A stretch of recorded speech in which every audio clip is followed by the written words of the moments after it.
Well, good morning everyone. It's Friday morning and I wonder if you know where I am this morning.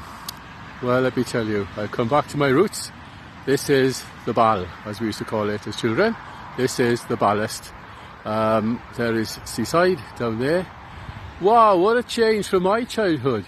Absolutely. And it's lovely to see the change it's been. This has become quite a picturesque and lovely part of our town. And I know that in the summertime especially it's greatly appreciated by everyone who comes here for picnics and for enjoyment. But it has many memories, of course, of things how they used to be. We used to play as children down here.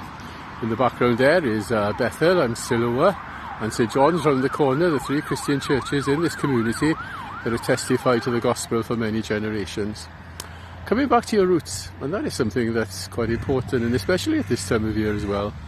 I know there are going to be restrictions on so many people who are unable to go home as they would like this Christmas, and even if they can go home, to just spend a very short time with family and friends. But it's important that we remember our roots, remember from whence we have come.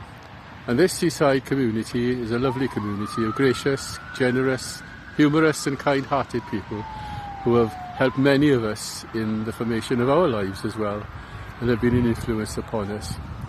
Of course, the Christmas story has to do with Joseph going back to his roots, going back to Bethlehem, travelling the journey from Nazareth to Bethlehem because of the census that was to occur. And I think we are greatly appreciative, are we not, of those things, especially at Christmas time, that we remember especially our homes, our families, those who meant so very, very much to us.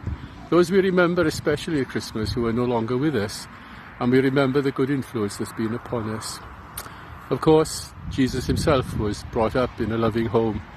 Mary and Joseph cared for the Son of God, the one born in Bethlehem who was to fulfill a ministry of salvation and love and reconciliation for a lost and sinful world. And you know, dear friends, that's the wondrous grace of God.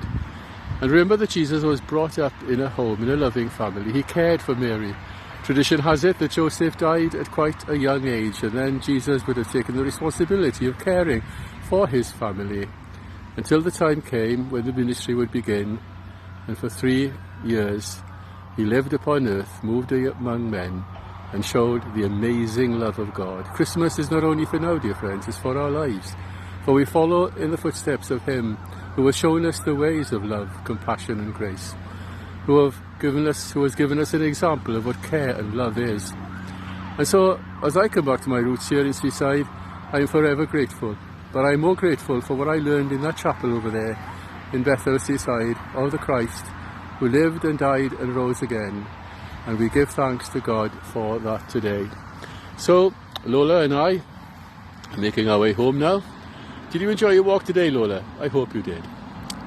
I pray you will know God's peace, and I look forward to sharing with you again tomorrow. From the ballast, from Seaside, all the greetings and all the love. May God bless you and keep you now and always. Amen.